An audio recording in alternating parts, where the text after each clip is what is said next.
आश्चर्य शर्मा। दिन भर की खबरों में सबसे पहले नजर डालते हैं आज के मुख्य समाचारों पर। सीमा पर तनाव के मद्देनजर जिले में अनिवार्य ब्लैकआउट लागू। 10 मई से हर रात 7 बजे से सूर्योदय तक बंद रहेंगे सभी लाइट स्रोत।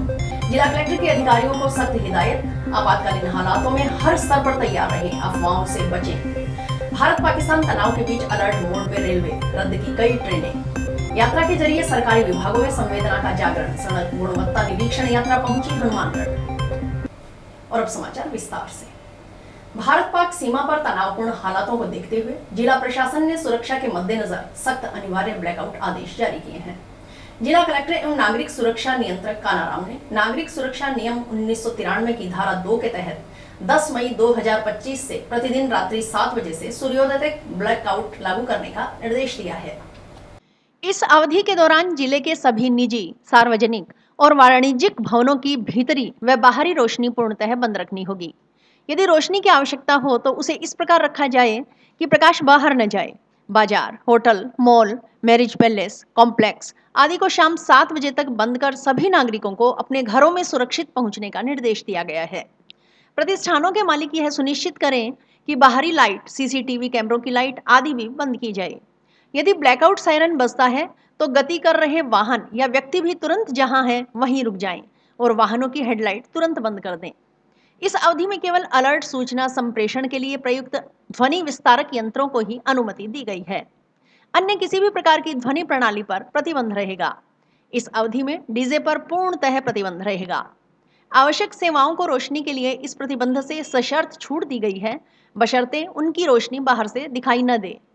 सरकारी व निजी अस्पताल, मेडिकल सेवाएं, एम्बुलेंस, पुलिस, होमगार्ड, नागरिक सुरक्षा व अग्निशमन विभाग, बिजली, जलापूर्ति, संचार सेवाएं एवं जिला प्रशासन द्वारा निर्धारित आपातकालीन ड्यूटी वाले कर्मचारी को छूट दी गई है।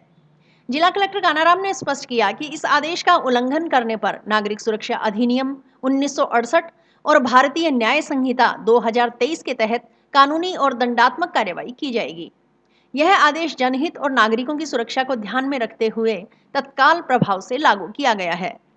आज दिनांक 10 मई को सवेरे हनुमानगढ़ जिले के लिए रेड अलर्ट जारी किया गया था और उस कड़ी में हमने सभी जिलेवासियों को नीचे कम्युनिकेट किया है। अब चूँकि ग्रीन अलर्ट है लेकिन फिर भी आपको सावधानी और सावचेती रखनी है। समय समय पर हमें जैसे निर्देश मिलेंगे हम आपको कम्युनिकेट करेंगे। विशेष तौर पर जब रेड अलर्ट की सूचना हो उस समय आपको घरों से बाहर नहीं निकलना है। आप जिस स्थान पर हैं उसी स्थान पर सुरक्षित शरण ले लें। घरों की खिड़कियों के पास नहीं जाए जहां कांच वगैरह टूटने से नुकसान हो सकता है। बाहर भी नहीं निकले और अगर आपके आसपास कोई संदिग्ध वस्तु, कोई सामग्री या अन्य कोई मटेरियल मिलता है तो उसकी सूचना आप तुरंत जो जिले के कंट्रोल रूम नंबर है उस पर करें। इसको पब्लिक डोमेन में या अन्य माध्यम से शेयर नहीं करें। और ऐसी कोई सामग्री मिलती है या सूचना मिलती है तो उसके पास नहीं जाएं बल्कि सुरक्षित रहें और अपने घर पर भी रहें।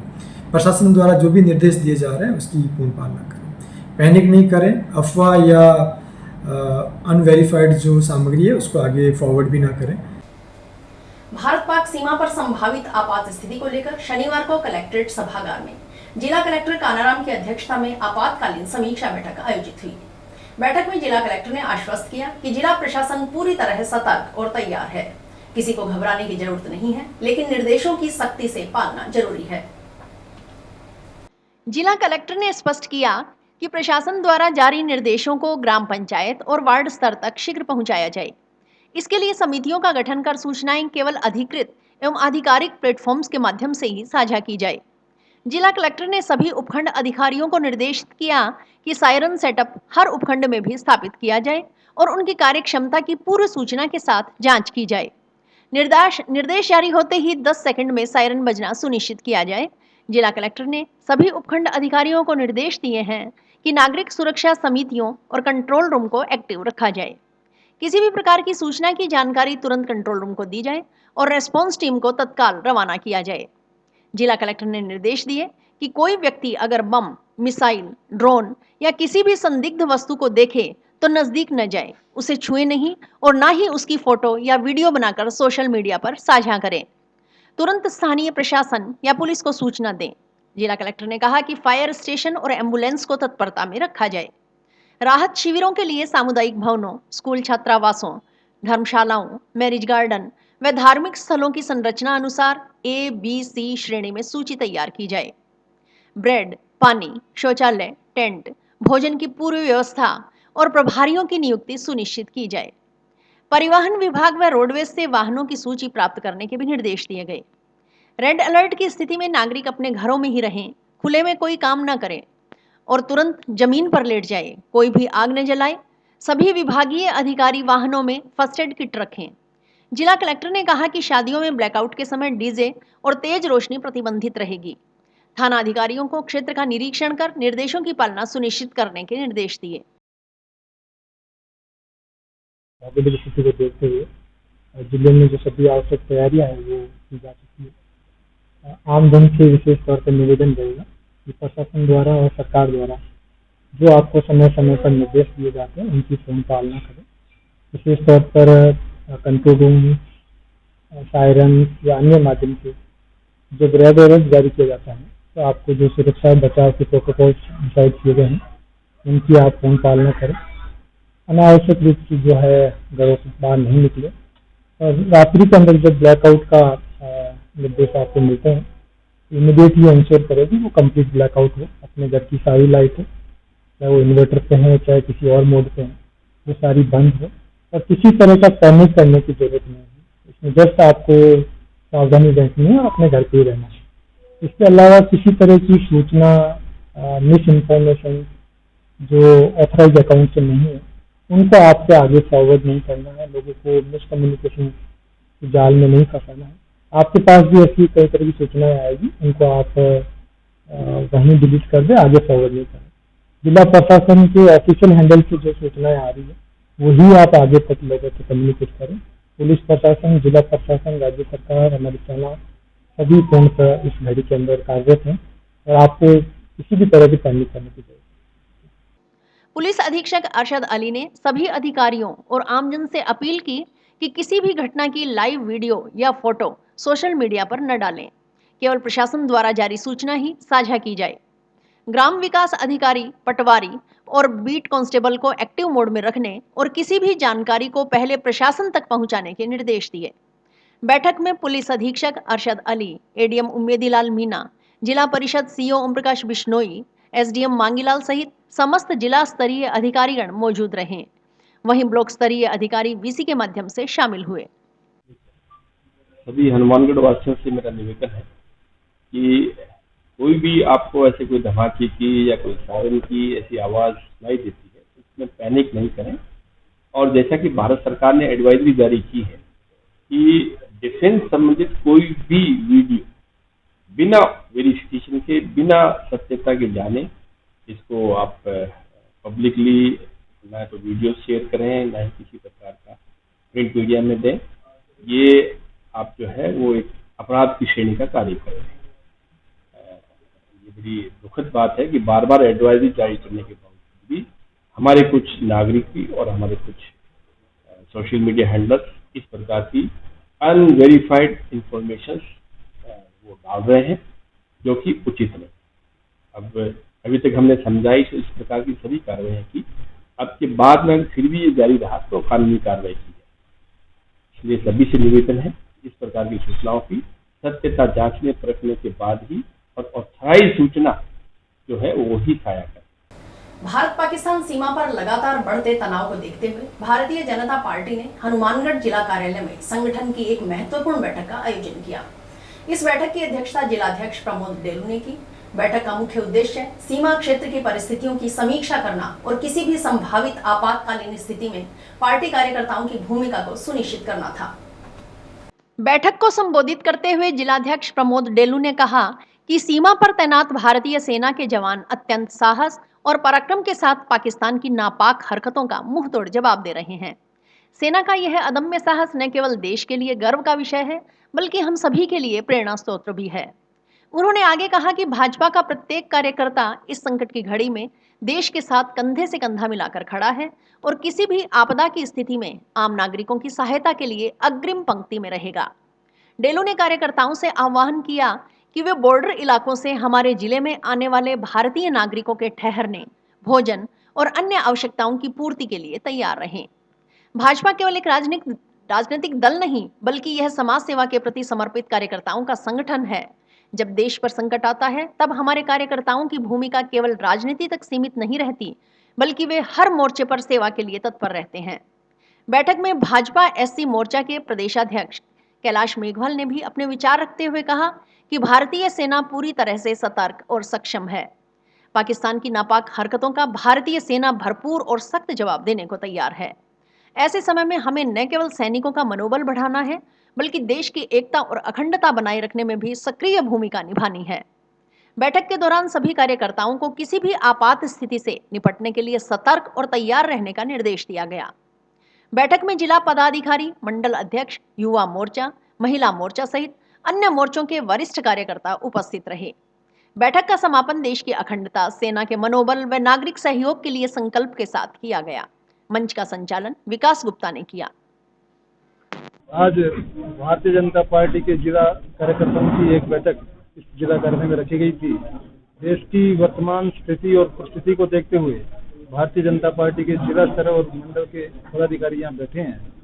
भारतीय जनता पार्टी के प्रदेश और केंद्र के निर्देशानुसार कि इस स्थिति में भारतीय जनता पार्टी के कार्यकर्ता शासन और प्रशासन के साथ समन्वय बना करके रखेंगे और आम नागरिक के साथ किसी भी परिस्थिति में है तो नागरिक की सुरक्षा के लिए तत्पर और तैयार रहेंगे, क्योंकि भारतीय जनता पार्टी का कार्यकर्ता एक सामाजिक कार्यकर्ता है। इसलिए समाज पर जो भी परिस्थिति है उसको अनुकूल करने के लिए भारतीय जनता पार्टी के पदाधिकारी की जिम्मेदारी है। भारतीय जनता पार्टी ने कुछ कार्यक्रम समाज की चेतना के लिए जो तय किए हैं और सेना की मजबूती के लिए जो एक कार्यक्रम तय किया है वह है कि सभी कार्यकर्ता समाज को साथ लेकर के अपने अपने धार्मिक स्थल पर जाकर के अपने इष्ट देव से सेना की मजबूती के लिए, सेना के मनोबल के लिए कामना करेंगे।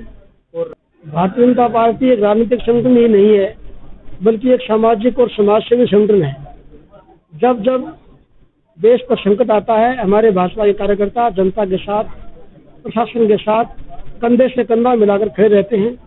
कोरोना काल में आपने देखा होगा, हम जन सेवा में मैदान में थे। आज भी सेना का आह्वान होगा, प्रशासन का आह्वान हुआ भी है। भाजपा के कार्यकर्ता जनता के साथ खड़े रहेंगे। जो भी संकट आएगा, अग्रिम पंक्ति में खड़े होकर जनता के हर प्रकार की सहयोग करने के लिए हम तैयार रहेंगे। इस समय जो स्थिति है, जो दुनिया के सामने दृश्य हम देख रहे हैं, वो सारी पाकिस्तान की गलती के कारण से है। पाकिस्तान हमला कर रहा है, भारत ने हमला नहीं किया है। और इस स्थिति में हम लोग जनता के साथ और सेना के साथ खड़े हैं। जो भी आवश्यकता होगी, चाहे सेवा करने की हो, सीमा पर जाने की हो, सैनिकों के लिए सहायता करने की बात हो, रक्तदान करने की बात हो, हर प्रकार की स्थिति के लिए हमारे कार्यकर्ता। ऑपरेशन सिंदूर पहलगाम में जो पाकिस्तान प्रशस्त आतंकवादियों ने भ्रम पूछ करके जो मासूम पर्यटकों को गोलियों से उड़ाया, उनकी हत्या की, बहुत निर्मम हत्या की। पूरे विश्व के प्रत्येक व्यक्ति ने उसकी निंदा की और भारत से यही अपेक्षा की कि आतंकवाद को कड़ा जवाब दिया जाए। और भारत सरकार ने, हमारे देश की यशस्वी प्रधानमंत्री नरेंद्र मोदी के नेतृत्व में हमारी शौर्यमयी पराक्रमी सेना ने जोरदार स्टिक जवाब भी दिया और पाकिस्तान के 9 आतंकवादी अड्डों को ध्वस्त करने का काम किया। लेकिन पाकिस्तान ने फिर आतंकवाद को पोस्ट करने के लिए आतंकवाद का समर्थन किया और उल्टा भारत के ऊपर आक्रमण करने का प्रयास किया, ड्रोन से, मिसाइलों से। और उन मिसाइलों को भी नेस्तनाबूद करने का काम भारत की पराक्रमी सेना ने किया और उसका जवाब भी पाकिस्तान में जाकर दिया। अब यही है कि पूरा देश सेना के साथ खड़ा है। देखिए, सबसे पहले तो मैं जो भारतीय सेना है उसका अभिनंदन है। वो हमारे भाई बेटे हैं।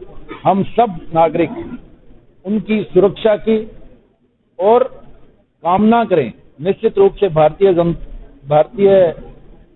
सेना जो है विजयश्री की ओर बढ़ रही है। मेरा तो आपके माध्यम से आम जन से ये अपील है कि प्रशासन की और सेना की जो भी गाइडलाइन है उसका पालन करें। जैसे हमारे जिलाधीश महोदय ने कहा है कि शाम को 7 बजे से लेकर 6 बजे तक स्वैच्छिक ब्लैकआउट रखें और किसी भी प्रकार की मोबाइल से कोई वीडियो बनाना, फोटो खींचना है, जिस प्रकार से हमारे पुलिस अधीक्षक महोदय ने भी आज गाइडलाइन जारी की है तो उसका निश्चित रूप से पालन करें और हर परिस्थिति के लिए तैयार रहें, लेकिन कहीं भी निराश होने की, कहीं भी हताश होने की, कहीं भी डर, भय या अफवाह फैलाने की हमें आवश्यकता नहीं है। हम सब मिलकर हमारे देश की, सेना की, हम सब की विजय की प्रार्थना करें। टाउन में श्री सनातन धर्म महावीर दल हनुमान मंदिर में शनिवार को भाजपा कार्यकर्ताओं ने प्रार्थना सभा का आयोजन किया। कार्यकर्ताओं ने भारतीय सेना की सुरक्षा और विजय के लिए सामूहिक हनुमान चालीसा का पाठ किया। कार्यकर्ताओं ने भारतीय सेना के शौर्य को सलाम करते हुए सैनिकों के उत्साहवर्धन के लिए प्रार्थना की। भाजपा कार्यकर्ताओं ने एकजुट होकर सेना के जवानों की सलामती के लिए प्रार्थना की।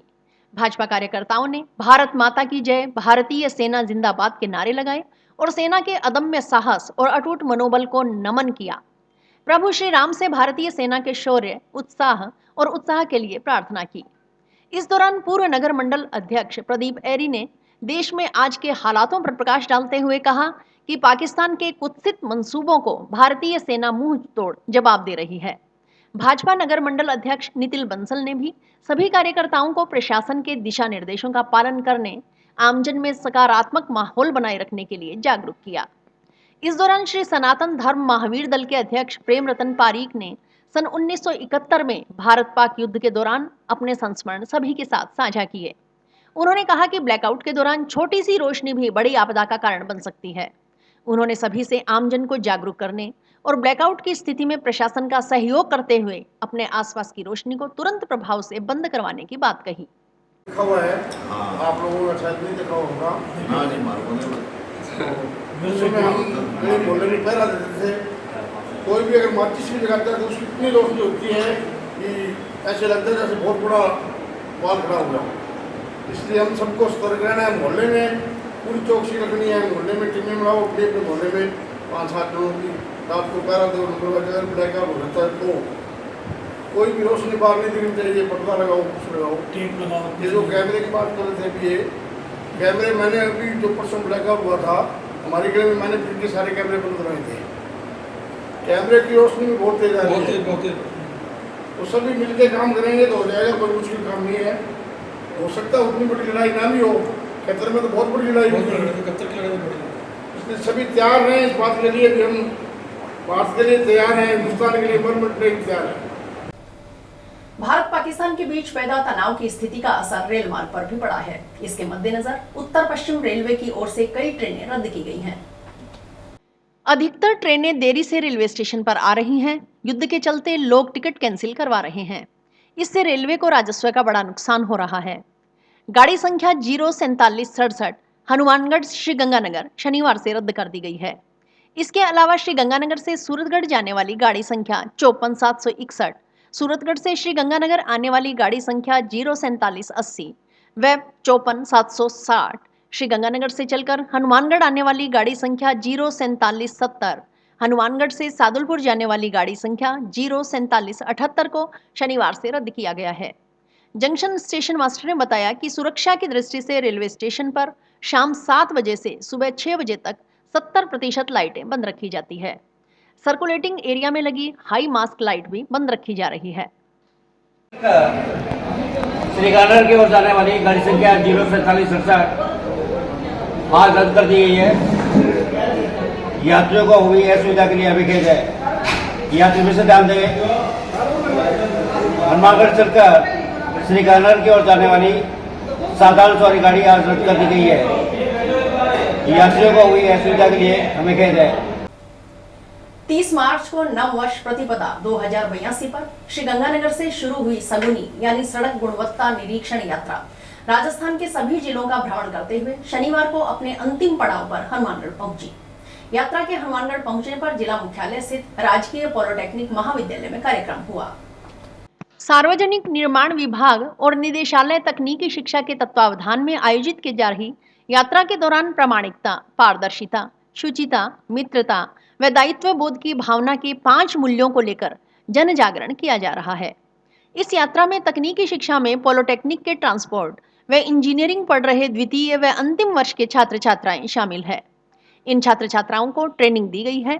ट्रेनिंग लेने वाले छात्र छात्राएं पूरा दिन यात्रा के साथ रहते हैं।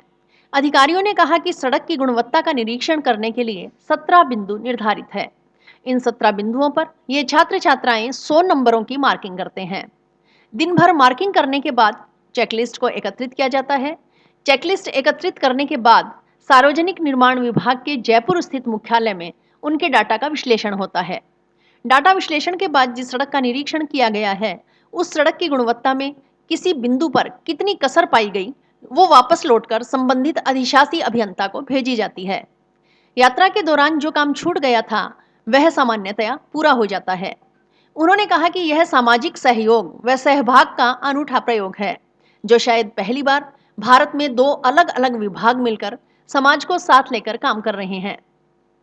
उन्होंने बताया कि यात्रा के अंत में उनकी अनुभूति है कि जिस जिस काम के साथ प्रत्यक्ष समाज साथ होता है, उस कार्य के साथ जुड़े हुए सभी सरकारी विभागों में संवेदना का जागरण होता है। इसी संवेदना को जागृत करने के लिए सड़क गुणवत्ता निरीक्षण यात्रा निकाली जा रही है। शगुनी यात्रा यानी सड़क गुणवत्ता निरीक्षण यात्रा गत 30 मार्च नव वर्ष प्रतिपदा 2082 गंगानगर से यात्रा प्रारंभ हुई। राजस्थान के सभी जिलों की यात्रा करते हुए आज अंतिम पड़ाव पे हम यहाँ हनुमानगढ़ आए हैं। ये यात्रा सार्वजनिक निर्माण विभाग और निदेशालय तकनीकी शिक्षा इन दोनों के संयुक्त तत्वावधान में आयोजित की जा रही है। इस यात्रा के बीच में है प्रामाणिकता, पारदर्शिता, शुचिता, मित्रता और दायित्व बोध की भावना। इन 5 मूल्यों को लेकर के हम जन जागरण कर रहे हैं। इस यात्रा में हमारे साथ हैं तकनीकी शिक्षा में पॉलिटेक्निक के विद्यार्थी जो अंतिम वर्ष में या सेकेंड ईयर में जो ट्रांसपोर्ट इंजीनियरिंग पढ़ रहे हैं, उन सबको हमने ट्रेनिंग दी। ट्रेनिंग देने के बाद वो दिन भर हमारे साथ रहते हैं। सड़क की गुणवत्ता का निरीक्षण करने के लिए 17 बिंदु हैं। उन 17 बिंदुओं पर 100 नंबर की वो मार्किंग करते हैं। दिन भर उनकी मार्किंग करने के बाद वो सारे जो उनको शीट दी है चेकलिस्ट, उन चेकलिस्ट का हम वापस एकत्र करते हैं। एकत्र करने के बाद हमारा जो मुख्यालय है जयपुर सार्वजनिक निर्माण विभाग का, वहाँ उनका डाटा एनालिसिस होता है। डाटा एनालिसिस होने के बाद जिस सड़क का निरीक्षण किया गया है, उस सड़क की गुणवत्ता में किस बिंदु पर कितनी कसर पाई गई है, वो वापस लौट करके संबंधित अधिशासी अभियंता को हम भेजते हैं। उसके बाद वो अगर इस यात्रा के दौरान जो काम छूट गया था वो पूरा हो जाता है सामान्यतया। मैं देख रहा हूँ कि अधिकांश सड़कों पर पॉट होल्स नहीं है, पैकेज नहीं है, सड़क के किनारे टूटे हुए नहीं है, लेकिन कुछ विषय जिनके विषय में जागरूकता कम है, ऐसे कुछ बिंदु पर जहाँ कसर मिलती है वो वापस अधिशासी अभियंता AWB को फील्ड के इंजीनियर को भेजते हैं। उसके बाद कहीं कोई कमी होगी तो वो दूर करेंगे। इस प्रकार से ये सामाजिक सहयोग का, सहभाग का एक अनूठा प्रयोग है जो शायद भारत में पहली बार 2 अलग अलग विभाग समाज को साथ लेकर के काम कर रहे हैं। समाचार अभी और भी है, देखते रहिए स्काई चैनल। नमस्कार दोस्तों, मैं डॉक्टर निधि डोमेवाले फोकस नागपाल आई हॉस्पिटल से, जो 40 साल से आंखों की बहुत अच्छी सर्विस दे रहा है। आपको ये बताते हुए मुझे खुशी हो रही है कि अब चश्मा निकालने का ऑपरेशन जो लेज़र द्वारा किया जाता है, जिसे लेसिक कहते हैं, वो यहाँ पर शुरू हो चुका है। लेसिक यानी लेज़र द्वारा आपके आँख का चश्मे का नंबर हटाया जाता है। ये चश्मे का नंबर हटाने के लिए लेज़र किरणों का प्रयोग किया जाता है। हमारे यहाँ हनुमानगढ़ में आधुनिक तकनीक की मशीनें हैं जो FDA अप्रूव्ड है, जो आपकी आंखों के लिए बहुत सुरक्षित है। बिना नुकसान के आपका चश्मे का नंबर हट जाएगा। लेसिक ऑपरेशन से मरीज़ को घबराने की कोई ज़रूरत नहीं है, क्योंकि इस ऑपरेशन में आपको आँख में कोई टीका लगवाने की ज़रूरत नहीं है। हम आँख को एक ड्रॉप यानी एक दवाई के द्वारा सून करेंगे, उसके बाद आपका ऑपरेशन होगा जो कि 10 से 15 मिनट में हो जाएगा। चलो आए लेसिक ऑपरेशन के द्वारा अपनी नई ज़िंदगी की शुरुआत करें और चश्मा से मुक्त हो जाए। भ्रष्टाचार निरोधक ब्यूरो हनुमानगढ़ में पुलिस उप अधीक्षक पद पर तैनात नरेश गेरा का शनिवार को आकस्मिक निधन हो गया। उनके निधन की खबर से जिले के पुलिस महकमे में शोक की लहर दौड़ गई। बीकानेर से स्थानांतरण के बाद नरेश गेरा ने करीब 1 साल पहले मार्च 2024 में ACB के नए DSP के रूप में पदभार ग्रहण किया था। जानकारी के अनुसार मूलतः पड़ोसी जिले श्रीगंगानगर के निवासी नरेश गेरा पिछले कुछ दिनों से बीमार चल रहे थे। पिछले दिनों उनका पथरी का ऑपरेशन हुआ था, लेकिन ऑपरेशन के बाद इन्फेक्शन होने के कारण उनकी तबीयत बिगड़ गई। प्रारंभिक उपचार दिल्ली में किया गया, लेकिन हालत में सुधार न होने पर गेरा को 2 दिन पहले दिल्ली से जयपुर रेफर कर दिया। जयपुर के एक अस्पताल में उनका इलाज चल रहा था, लेकिन चिकित्सकों की तमाम कोशिशों के बावजूद नरेश गेरा को बचाया नहीं जा सका। उन्होंने इलाज के दौरान अंतिम सांस ली। भारत पाक के बीच उत्पन्न तनाव को देखते हुए नौहर प्रशासन भी पूरी तरह से मुस्तैद है। आपात स्थिति से निपटने के लिए क्षेत्र में जनप्रतिनिधियों के साथ साथ सामाजिक, व्यापारिक व स्वयंसेवी संगठनों की ड्यूटी लगाई जा रही है। इसी कड़ी में नौहर प्रशासन की ओर से यहां पंचायत समिति के विवेकानंद कॉन्फ्रेंस हॉल में जनप्रतिनिधियों व विभिन्न संस्थाओं के पदाधिकारी की बैठक लेकर उनको दायित्व सौंपे गए।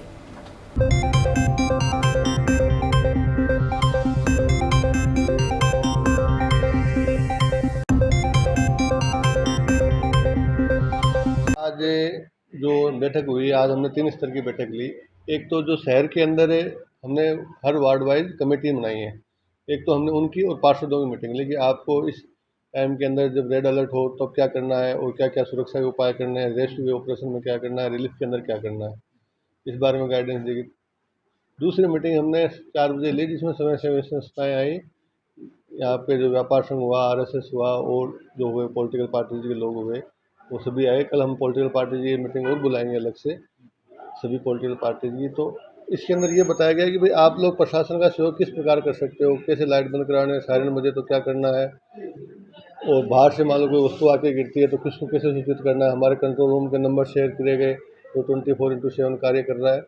इस तरह की सारी सूचनाएं हमने ली। फिर हमने 5 बजे सरपंचों की मीटिंग ली, जिसके अंदर, क्योंकि देखो ग्रामीण एरिया बहुत बड़ा होता है, सरपंच वहाँ की मेन कड़ी होती है, तो जनप्रतिनिधि जो सरकारी एडवाइजरी है उसकी पालना करवाए, उसको गाइडेंस किया गया और कैसे हमने सरकार की तरफ से क्या प्रयास हो रहे हैं, प्रशासन की तरफ से, और जो आपको क्या क्या प्रयास करने हैं इसकी हमें जानकारी दी। और इसी के साथ समाचार समाप्त हुए। रोजाना देखते रहिए समाचार। नमस्कार।